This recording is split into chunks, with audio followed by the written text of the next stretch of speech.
Department of Neighborhood Empowerment. And, hold on, let me just one second. Let me just make sure that I have all these. Are these available for folks out there? They are. So I brought 20 copies. So what I'm going to ask is, Ms. Wright, yes, when you get the last one, if you can pass it in and folks can share. These are all available actually online. So I'll be more than happy to pass it on to the neighborhood council, and if you can email it to your database, that would be great.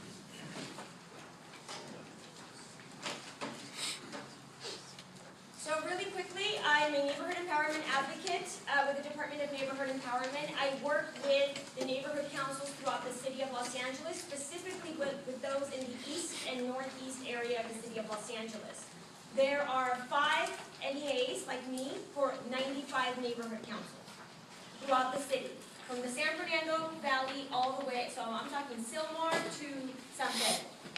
And so I work at any given day with 15 to 20 neighborhood councils a day, which is why I am not here on a monthly basis. And so when Mr. Appleton was talking about the department being understaffed and underfunded, it has been like that since 2009. There used to be 20 of me, now there's only 5.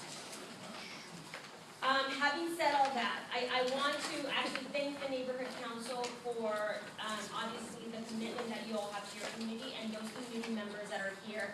I've known Ms. Maria since I started working with the East Side, and so it's always a pleasure to see folks like herself being so active in her community.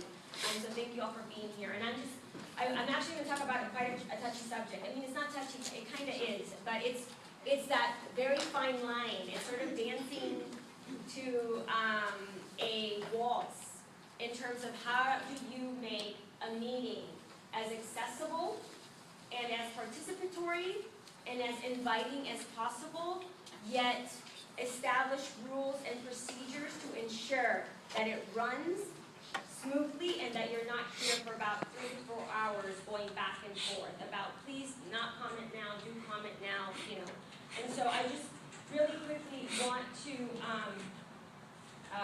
point everyone to this specific little chart here, and I know Andy's going to go over that. But this is more of how a motion is presented and sort of the life of a bill. This is the life of a motion. Okay, this is very simple. Okay, this is how the motion is introduced. This is who seconds it. This is the purpose of it. This is how you pass it. This is when discussion happens. And pretty much, obviously, when you're on your agenda and there's an item on the agenda on there, comment is for that agenda item only. So if you all are talking about, I don't know, let me see an item here. Queue conditions motion. Somebody gets up, I'd like to say a public comment on that, definitely. And they start talking about Riverside Drive. Has nothing to do with it. So the chair, at that point, can say, I'm sorry, can you limit your comment to what we're on the agenda now? You're out of order. Okay? So just for everyone to know here, it's not about, oh my God, but I want to say, well, that is why you have public comment at the beginning of the agenda, where you can talk on issues not on the agenda. So I can sit up here for how many ever minutes I can get, and this is to the discretion of the chair, how many minutes each public comment speaker gets on public comment. Generally, it's 2 minutes. Some agendas sometimes get to 4 pages, and so the chair says, for today, I'm going to limit public comment to 1 minute per person, including the board. So it's not like stakeholders get 1 minute and the board gets 2 minutes. Everyone gets a minute for public comment. And so for that 1 minute or 2 minutes, if I want to, I can sing the national anthem. I can say the sky is green and the flowers are yellow. I can say whatever I want for those 2 minutes. Okay, that is my right as a stakeholder. But just like I have that right, the board has the right to say your 2 minutes are up, thank you so much. Why? Because they have to be fair to everyone else that's coming before, after that person. Okay, are there any questions on that? Yes, sir. Yeah, so how come they get like more than 2 minutes? Like 5, 7, 8, sometimes they got more. That's a great question. So I mean, it should be fair, right? Yes, in moving forward, the board has to be really sort of on it, ensuring that if our stakeholders are getting a minute, hey, limit it to a minute, right? Because you're here to listen to everyone. Thank you for that comment. So, and just for future reference, you know, if the chair, and again, the chair has that discretion, I get it. We don't want to give the chair so much power, but they kind of have that power because they are chairing a meeting. And so if Mr. Appleton is saying everybody has a minute or a minute and a half, that means everyone, okay? And then again, during public comment, you can talk about whatever you want, but once they move on to the agenda, you have to speak on that agenda item or you will be called out of order. And so at that point, just sit down and, you know, wait until, yes. So just one clarification too, when we're talking about an agenda item, when we introduce it, there's an informational aspect to this that isn't yet public comment. So once there's a motion introduced, then we're in a situation of public comment. Absolutely. And limitation of comment. And the board has a discretion as to how you want to introduce your motions. You have to find a procedure that works for the board in terms of ensuring that, one, you're hearing your stakeholders and they feel like they're included in the process, but at the same time, you get to what you need to get to. Does that make sense? So again, if, for example, some neighborhood councils will get to agenda item number 2, and it's the motion on the Q, what is it? Q conditions. Folks will sit there until somebody makes a motion. And that's how they run their meetings. We will not talk about it until somebody makes a motion first, whether we approve or not approve. And that's okay too. That's what works for that board. If for your board, hey, we need some information first, and then based on that information, we're going to make a motion, and then introduce public comment, and then board comment, fantastic. Okay? But again, they get a minute, you get a minute. They get 2, you get 2. Okay? Are there any questions? Yes, sir. So the board can introduce a motion before hearing the vote? Yes. Yes. If that's how they run their meetings, yes. That's a great question. Actually, some boards go as far as putting the motions on the agenda so the public knows right away this is what they're going to be motioning. Yes. That's a great question. Influence the motion. Oh, because they won't vote on the motion until they hear public comment. I mean, this is not specific to this board, because obviously this board versus, you know, hearing out whatever information is coming before making the motion. But yes, some boards actually do make a motion first. Robert, do you have this? Shows you the order. Oh, You yeah. don't? I'm so sorry. We can Here, make you can give copies it of mine. Here you go. Also, this is just an example that Empower Yes. is presenting. Again, there's a myriad, and here's the thing, there's a myriad of Yeah. ways of how do I say this? Okay. Parliamentary procedures are a tool. They are not a ball and chain. Parliamentary procedures are a tool that boards use to get to their end goal. Okay? Now, if you get stuck on Robert's rules, then you're completely just sort of hijacking whatever's going on. Your bylaws are here. Your standing rules are here. If you use Robert's rules or Rosenberg's rules or other parliamentary procedure rules, those are here. Okay? Okay, But so then- again, Sorry. parliamentary procedure is a tool. It is a tool to ensure that you are being equitable when you're running your meetings. Folks feel like they're participating in the meeting and you're getting to the end of the meeting. Okay? Are there any questions? I have a question. Yes. What if the community doesn't feel that they're really being heard, or they're participating in an equitable manner? Who do we go to? Well, at that point, you would definitely address the board. You can address the board during public If the board comment. is a problem, who do we talk to? Well, so with regards to that, and I'll actually get into that in a little bit. So you're one step ahead of me. So hold that thought, okay?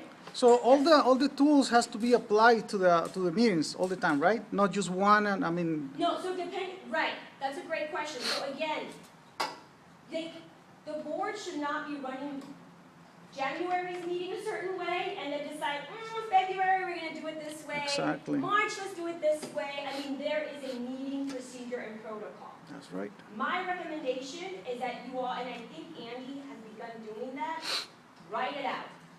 So that folks know this is how we're gonna run our meeting. So that folks, when Mr. Appleton does say, I am limiting you to 1 minute, folks don't feel like, oh, but you're not listening to me. Well, but I'm giving everyone a minute.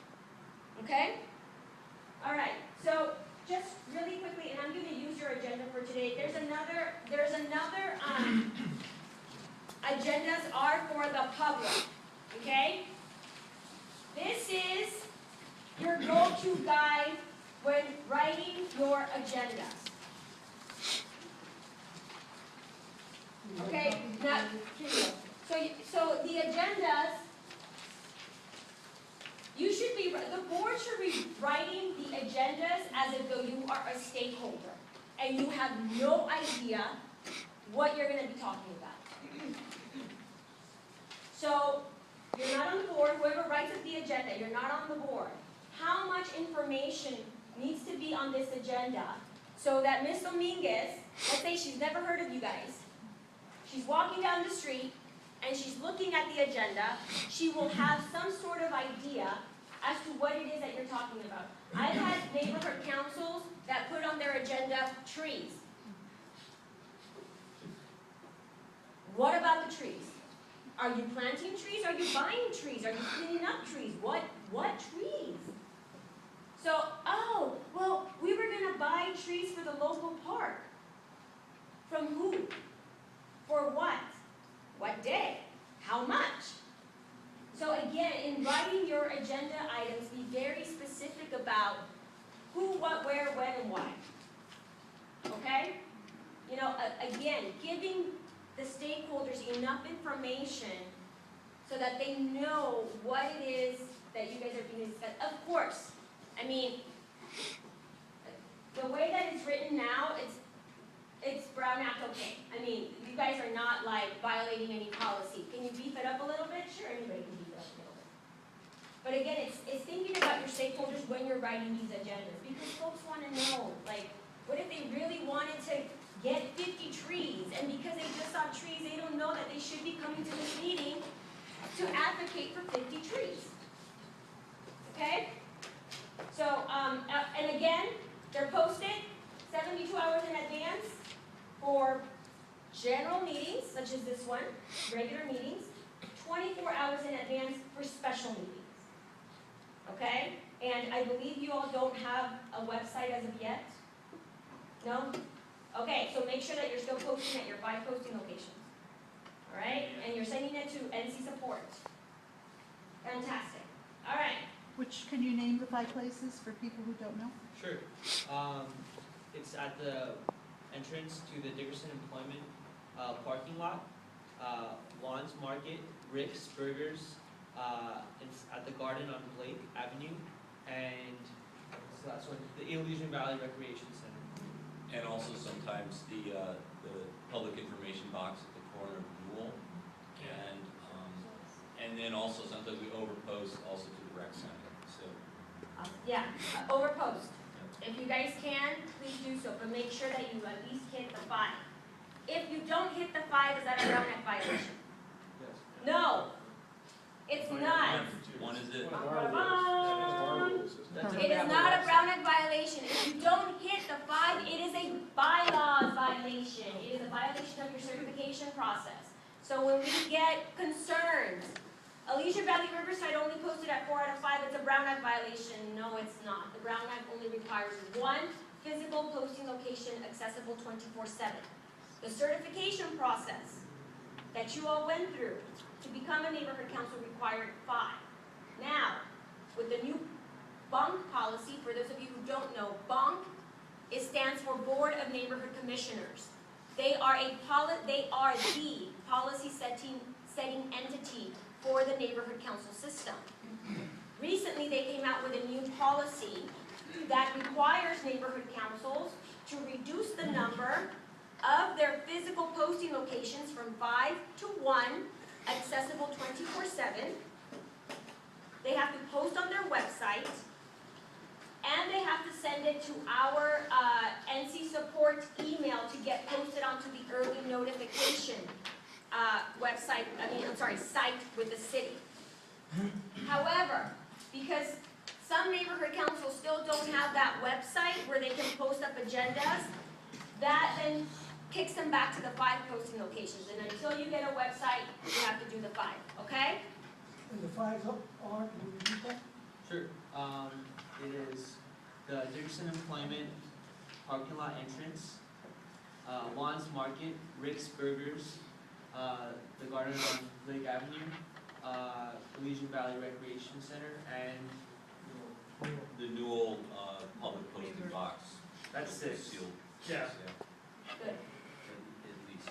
Okay, now, public comment, and I know that Mr. Appleton clarified, like when Adam was up here making his presentation, and Mr. Appleton allowed for questions, I was like, ooh, because it was under public comment. Okay, so, and I know he further clarified that usually you do have a line item for government reps, so make sure that that line item is always there. Reports from government representatives, which will allow the public to ask questions, because public comment is essentially just that, public comment, okay? So if I'm getting up here and I am saying, Sue is the worst woman in the world, I have 2 minutes of ranting against her. I don't like her, blah, blah, blah, blah, blah, blah, blah, blah, blah. Sue, under public comment, can't say, well, can I defend myself? Nope. That's it there, take it. Okay? You cannot know. Public comment is not to engage in discussion. Why not? Causes arguments. Not only does it cause arguments, what else? It disrupts the meeting. Disrupts the meeting, causes arguments, and it could be considered, Violation. yes. Why? Because the board is starting to discuss something that's not on the agenda. Okay? So if I'm saying my public comment, and what is your name, sir? I'm going to use it as noun. If I'm saying my public comment and then Robert wants to comment on my comment, he can't do that. Because then he and I are having a discussion on something that's not even on, people didn't even know. If a board member wants to comment on my comment, they can't do that either. What can you do during public comment, other than listen to somebody speak for 2 minutes? You can ask clarifying questions. Clarifying questions are the following. Somebody made a presentation about Doris Place, Doris Elementary. Okay, what time is that? Where is it, I'm sorry? What's the purpose of it? That's it. Clarification. You're not getting into, oh, we don't want to represent you. Oh, we don't know. Just what time, where, when, yes. So like who, what, when, where, what? Yes. Who, what, where, what, that's clarifying. You're not getting into a back and forth. Okay? Alrighty. Are there any questions on public comment? So just, put it there as a line item. Yes, sir. Are there any restrictions to public comment or certain topics only? Oh, that's a great question. No, there's no restrictions. So therefore, the public can bring up issues of conflict of interest? Okay, so you're actually, so let me talk about conflict of interest, and then I'll talk about the grievance process really quickly. So conflict of interest.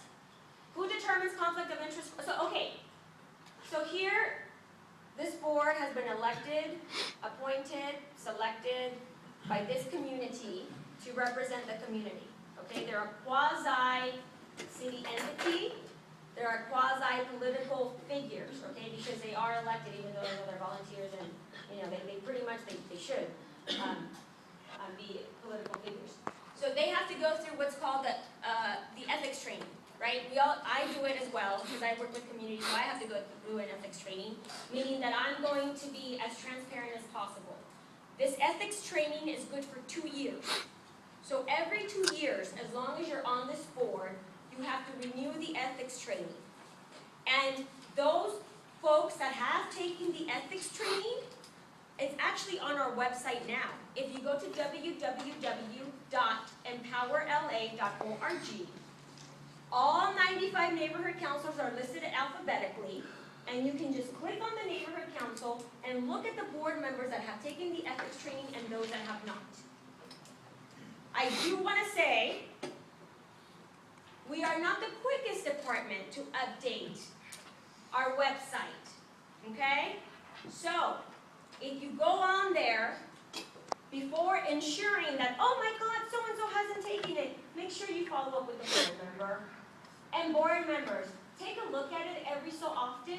If for some reason your name is on there as not have taken a training, and you have the proof, just call our department to get that resolved, okay? Because it's super important that stakeholders know that you've taken those trainings. Perception is everything, okay?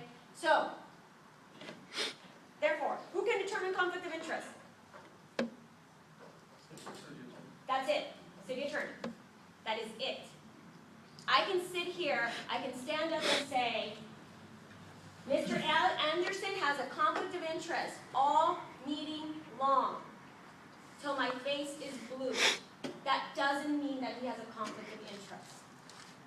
Only the office of the city attorney can determine whether or not a board member has a conflict of interest. You can call me and say, Mr. Anderson has a conflict of interest with the Q condition. Is it Q condition? With the Q condition, and he voted. And what I'm going to say is, I'm sorry, I am not a legal advisor to the neighborhood council. The office of the city attorney is. Mr. Anderson has to personally contact the office of the city attorney to determine whether or not he has a conflict. Mr. Appleton can't call for him, Jeff Klein can't call, no one can call for that person but that board member. Because we don't know what exactly the relationship is between Mr. Anderson and Q condition. We can assume, we can perceive, but we don't know. My recommendation to this board is, if there's ever an item on the agenda that you perceive that you have an iota that maybe I do, please email the office of the city attorney. Always be safe and do that. If you don't get a response from them before the meeting and you come to the meeting and you still have doubt, recuse yourself. Just be extra safe. And recusal means I physically stand up and I leave the room. I do not discuss, I do not present. I do not go over here and say, as a stakeholder, no. You get up and you leave the room. You don't discuss, you don't present. Okay? There's an exception to that though, which is if somebody has a personal property interest, for instance, and it influences, the decision would influence it, they do have the right to recuse from the vote and step on the other side and make a public comment Right, like and anyone else. For that, yes, but make sure that you check in with city attorney first, just so that you have that bathroom. Because if folks start saying, oh wait, no, I checked with city attorney, I'm good to go. I want to just make one other comment too, which is just to clarify one more time, where it comes to public comments, there's really two forms. One is on the general public comment moment, Yes. where you can speak to anything at all. But when we are making public comment on specific agenda items, It's to the agenda item. it has to be to the agenda item. And then So- once it gets to the motion, it's only to the motion. Okay? So for example, perfect example, the minutes. So they started off by minutes. Anybody have public comment on the minutes? You guys all said your public comment, and then someone tabled. If you all were still commenting on what was wrong with the minutes, you are now out of order. You are now to only speak on tabling the minutes and whether that's a good idea or not. Okay? Yes? All right. Any questions on that? Okay, Yes? what if someone already mentioned it, that there is a conflict of interest, we're talking about conflict of interest, and they keep ignoring those, not only the comments, but actually when someone give them, how do you say, I'm sorry, I get, formally gave him a how do you call, document, yeah, about the conflict of interest, and they keep ignoring them, even though there's different people or many people doing that, and they keep ignoring that what happened. Okay, so I think that goes back to Mr. Roberts' comment about what if we don't feel heard? I'm sorry, Mr. Leonard? Lehman. Comment about we're not being heard. So there's actually a process that you can do, okay? If there's a conflict of interest issue, especially, let's say, I'm gonna make it easy. let's say it involves funds, okay? Okay. So, I'm gonna use Mr. Gomez now, I'm sorry, 'cause I think you can, so as an example, okay, so Mr. Gomez works for, Doris Place Elementary, okay? No, he doesn't work there, he's a PTA board member, okay? And that elementary school comes to the board and is requesting a grant for $2,000. So a stakeholder gets up and he's like, I think Mr. Gomez should recuse himself because he's a member of the PTA. We don't have all the details, right? We don't know if he has kids there, maybe he's just there as a great activist and he just wants to be part of the school. We don't know. We don't know if he gets, we don't know, okay? My recommendation to Mr. Gomez at that point would be like, you should probably recuse yourself. You know, just be safe. Okay, hold on. Let's say he's like, nope, I don't have a conflict. Thank you for your comment, but I don't have a conflict. So the board decides, okay, well, if he doesn't think he has a conflict, we're all gonna vote. So they take a vote on the MPG. They do the whole board vote count. On the application, it asks, who on the board has a relationship with this school? And they put Mr. Gomez's name down there because he does. He's a member of the PTA. Our funding team reviews the minutes, reviews the application, and we'll say, oh, wait a minute. We noticed that Mr. Gomez actually voted. He didn't recuse himself. Let's check in with him. They check in with him. He said, no, I don't think I have a conflict of interest. Well, did you call city attorney? No, because I didn't think I did. Well, now you have to call city attorney. So we actually contact city attorney and say, this is what's going on. City attorney says, talks to him and determines there's a conflict. He's tainted the process. So until Mr. Gomez is out of this board, possibly, Doris Place Elementary can never receive a grant from this board again.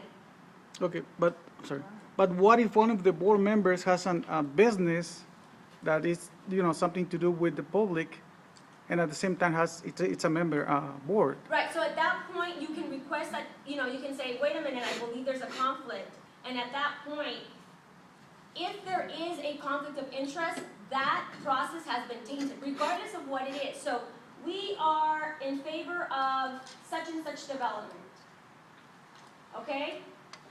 Well, Mr. Klein has a conflict because he is a planner or something. He has a planning firm, okay?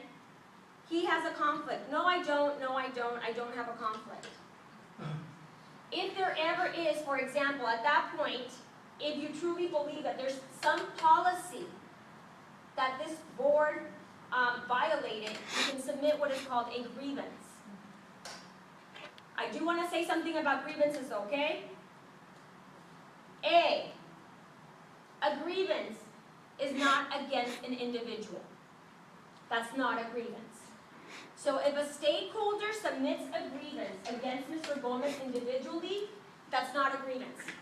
Because the board isn't responsible for what Mr. Gomez did as an individual. The board is responsible for what they did as a board. And so the grievance must be against the Elysian Valley Riverside Neighborhood Council Board. Board members cannot grieve against the board.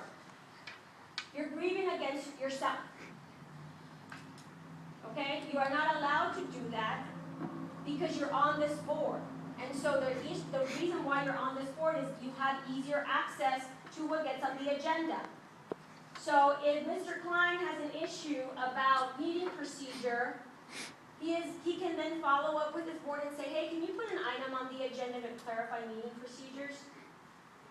He doesn't grieve and say, I'm grieving against my own board. That's not okay. Third, a grievance is seeking a solution to a policy violation.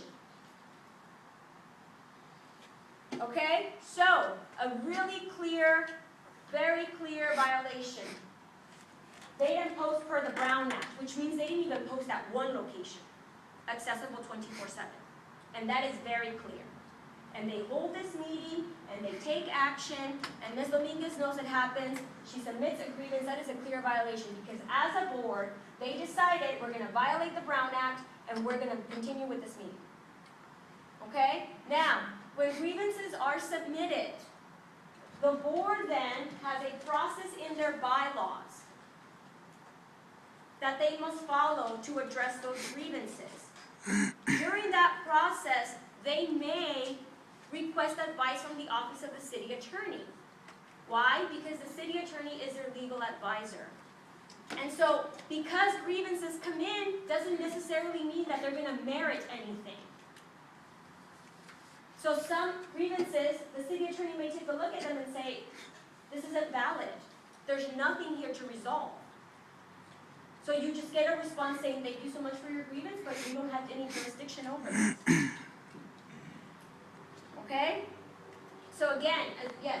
I want to go back to if someone is a member of the organization, you said we can never take action on that. Yeah. Unless that person recuses themselves when there's a decision on that item, or just in general. In general, he's taking the process. And So, like, if thanks to someone's- Mr. Gomez, Doris Elementary will not get But there has to be an actionable item to make it a conflict, so in other words. Right. Right, so, I mean, I think that's a really important distinction. The board has to be considering an item yes. where a conflict could emerge. Yes. So to this, the reason there's a conflict is because the individual who works at the school, if they're awarding money to the school, that could affect their own personal financial interests, and Right. that's the nature of the conflict. Right, but it doesn't only have to be financial. Nope. Okay, it can also Other be, forms, it could yes. be like name recognition. No, Right. I get that, but what I'm saying is that, because you said it takes the process for everything. Like, let's say this meeting, for example, like, let's say I have some interest Yes. with Alessandro, right? Okay, And let's say Alessandro was applying for a yes, grant, right? And that's one of the items on the agenda. yes, Let's say item 8. So when Mhm. item 8 comes up, I need to leave the room, yes, right? But I can sit here for all the other items, right? yes, Really? Oh, okay, because you absolutely. said it for the whole, I just wanted to make that clear. Oh, no, I'm sorry, I meant it taints the process for that item on the Right, okay. agenda. And in general, conflicts of interest have to do with the particular role or property interest a person has and how it impacts a vote or a decision of the So- board. That, I'd rather the city attorney confirm that, but again, my recommendation to you as a board is the following. When in doubt, I see you, when in doubt, recuse yourself. When in doubt, just recuse yourself, okay? That meaning that you got to the meeting, you didn't get to talk to a Lois, just recuse yourself. 2, when in doubt, and you still have some time before the meeting, call city attorney. Just call city attorney directly, hey, do I have this conflict, yes or no? When in doubt, stay out. There you go, when in doubt, stay out. Let me get here and then over Okay, here. can you explain the difference between what the city ordinance is and what the state commission, the Fair Political Practice Act commission? Because from what the city attorney appoints a lot of the regulations that it has is from the commission. So, And yeah, that's a big thing amongst what a lot of people don't understand what they're governed by. The definition of what is a conflict, how does a business, name recognition, there's a list that can go on and on. and I would love to further clarify that, but I am not an attorney. So I can't, this is why I can only make recommendations to this board. But let me just make one thing clear, you're only speaking on what the city ordinance has for them, but not what the state influence has. Because the only thing they were exempt from the city was to file the 700 form. But the city took the initiative to say, you might not have to file, Right, but you will follow the state law. right, And that's something that I think they have to take into consideration, because that's why it gets taken out of their hands. In my opinion, the city basically threw them out on the curb and just said, hey, you're gonna have to deal with the Fair Political Practice Act and the city attorney. And that to me is why I make that comment to you, because there's definitely two different positions. I know you're coming from the city standpoint, yeah.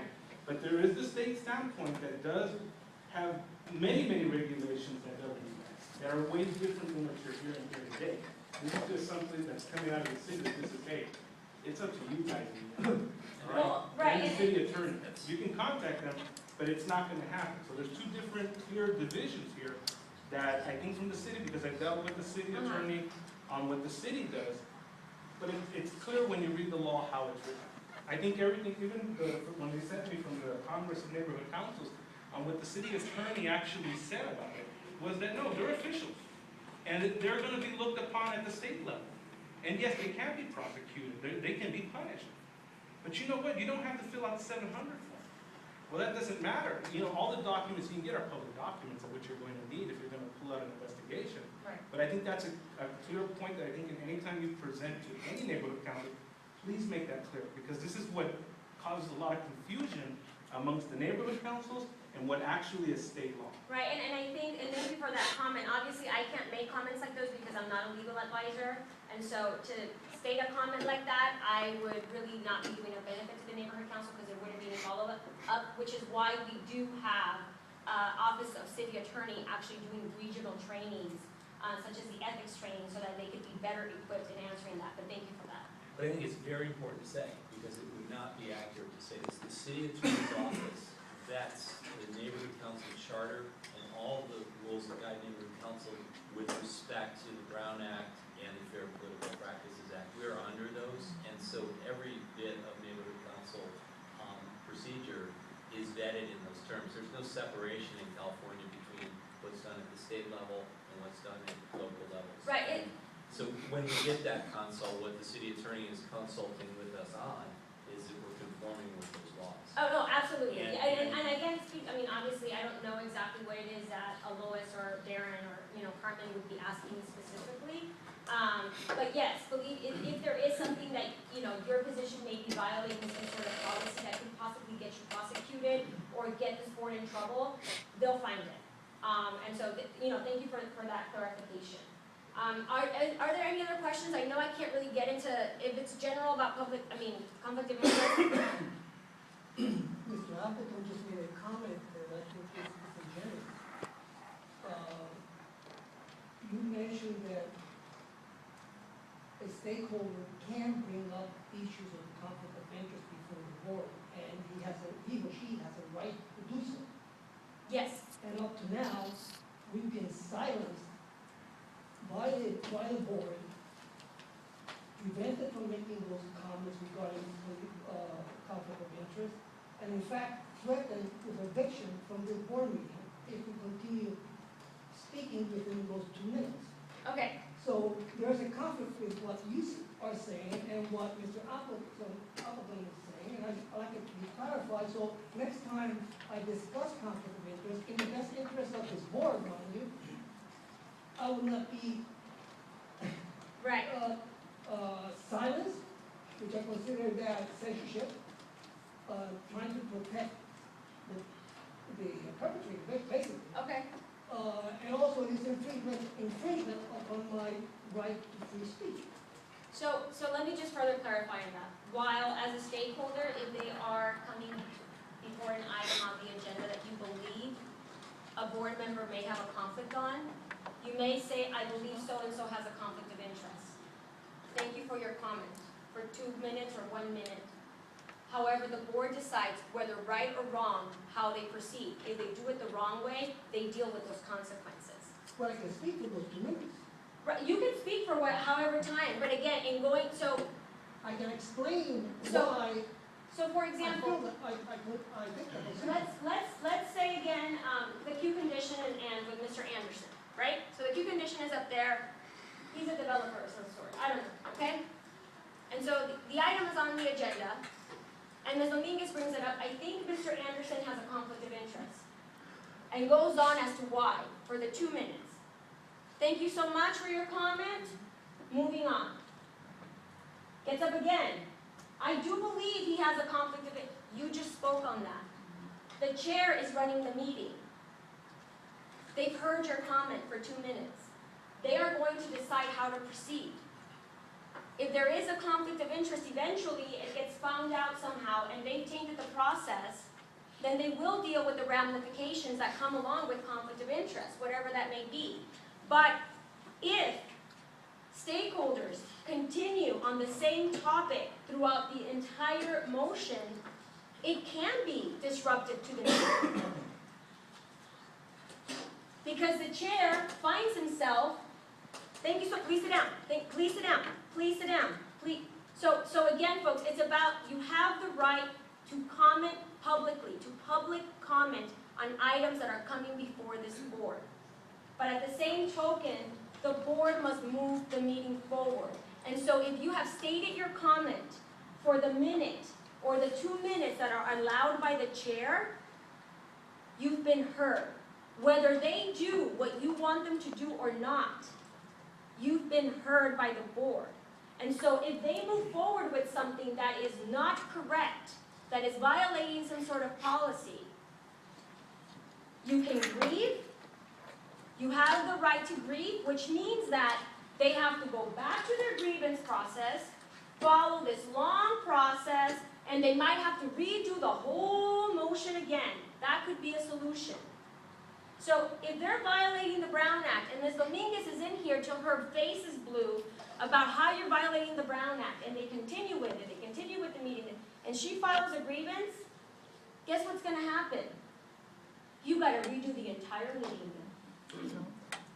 Can I ask a question? Yes. So, regards to a stakeholder bringing up a question about conflict of interest, if you have an item on agenda that's informational for interest, for example, is it possible to have a conflict of interest over an informational item? You're not taking action on it? We're not taking action. Okay. We're presenting information or something that's occurred. So I think that, so we can just clear the air. The specific circumstances that are being referenced are a situation where we're presenting information to the board that has no bearing whatsoever on any individual's personal interest because they can't have a conflict of interest. There's no actual item, there's no vote. Right. So in the context of that, persisting to talk about conflict of interest is disruptive, it's off agenda, because there's no way possibly for there to be a conflict of interest, period. So my recommendation on that end, I would really just recommend, see, I always side on the side of caution, don't participate in the discussion. Because if it eventually comes to the board as a motion, guess what happens? But he spoke on it 2 months ago. And now we have a conflict. Now she has a conflict. Just folks, if there's so here's the thing. You haven't, but when it's just information on the agenda, let's say that condition Q or whatever, Q condition, whatever, people come in and all they're doing is presenting. You're not taking a vote. You're not, thinking, okay, how are we going to do this? How's the vote going to go down? It's truly informational. And Mr. Anderson, I have questions. Can I say something? Blah, blah, blah. Okay? 2 months later, guess what? The motion is on the agenda. And they have a conflict. Now, there's an action. Let me follow up with city attorney. Can I ask her a quick question? She's first. Oh. She's first and then me. That's okay. I might answer one of your I questions. mean, you have to raise your Okay, hand. go ahead. That's okay, go ahead. Well, just what you said. When you're presenting information, there's no public interaction. It's when you motion and it's open to public comment. If you're sharing information, sometimes that's where we get into trouble because we'll ask someone, well, Ceci, what do you think about that? And then maybe Robert would like to say something. Right. There's no conversation, so presenting of information, there's clarity though. You call, ask, well, what about this? You didn't mention this. That's not really open for discussion either. So it's Right. only when you're gonna And- motion that it's open for public. And I wouldn't say, oh my gosh, there's and again, I want to take a couple more questions because I don't want to get myself into trouble or get this board into trouble because I'm not the legal advisor here. Again, it's only the city attorney. What I am recommending is when in doubt, recuse. When in doubt, recuse. When in doubt, stay out. When in doubt, stay out. Until you call the office of the city attorney and you get otherwise. I mean, you'd be surprised. Some stakeholders were, at some other board, he has a conflict, they check, nope, he doesn't. It's all, you're assuming.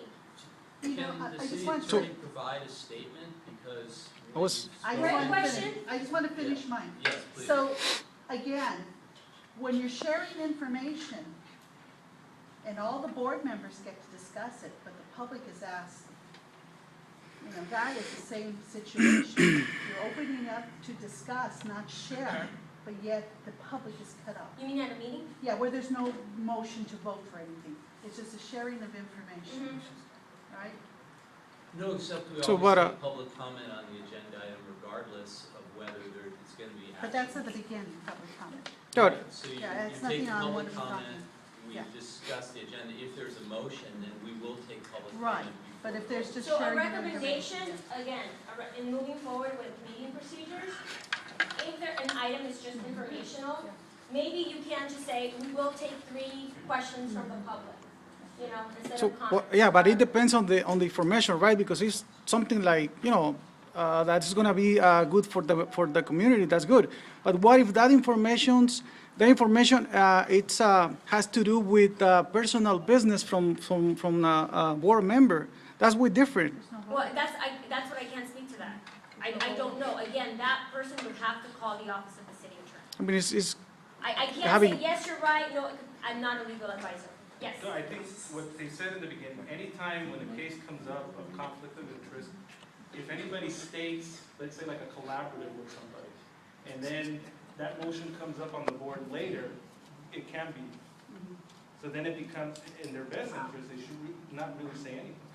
Because at the end, if say like you're gonna do a farmer's market, and they're gonna get money from the board, but this was said 6 months ago. That person can then come back, and there is a definite conflict of interest now. And if again, they dig. at that point, to this board, call the office of the city. When in doubt, what is it? Stay out. Stay out. Okay, last question on this. I just wanted, because there could be a situation where maybe we've discussed something 6 months ago. Maybe I brought up something related to Alessandro 6 months ago. And then Alessandro ends up applying for a grant, and between the time we initially discussed it and the time of the grant, I ended up taking a position that gives me interest. How do we rectify the fact that I ended up speaking on it initially? Contact the office of the city attorney. Okay? So again, folks, you want them to be as transparent as possible, and we understand that. However, not everything is a conflict, not because I work somewhere, not because I volunteer. I mean, these folks have lives outside of this. So they're gonna be part of volunteer programs, churches, nonprofits. So if you make your comment is taken, but it's on them to follow up with the office of the city attorney. Not the board, on the individual. Yes. It's not a question, I just want to kind of put this out there, so, the people on this board are probably some of the most active people in the community. So you don't want to end up creating a situation where we completely get shut out, because then you're going to end up with a board of people who aren't really involved in the community, and that's, obviously, Absolutely. we need to be like aware of conflict of interest, but we also need to be positive contributors. Okay, yes. Okay, last question for us. It's not a question, I would comment. To be on this board, we have to own a property in this neighborhood, or we have to have a business in this neighborhood, or your kid has to go to school in this neighborhood. So to be on this board, that's a requirement. Right. I have to be a property owner, I have to be a business owner, or my kids have to go to school in Or this you live neighborhood. here. or live here. You don't necessarily have to own a businesses or anything. You don't have to be there. You don't have to. No, Listen, no. as long as you have a substantial stake Stay. in this neighborhood, you can be on this board. Do you know how general that is? Yeah. Yeah, but I think you need to be re-educated, because you don't have to be, that's what I heard, you don't have to be a property owner, you can be a renter. You can be a renter, you're right, So- yeah, that's what I'm saying. Okay, so I'm gonna clarify one more time, and then I'm moving on to the next topic. In order to be considered a stakeholder in any neighborhood council, you have to have a substantial stake in the neighborhood. Whether you own a property, you volunteer here, you worship here, you have a kid that goes to school here, you have a business here, you work, whatever that may be. That makes you a stakeholder. Okay, now we're moving on. Just really quickly, I hope this never happens here. It does happen in other neighborhood councils.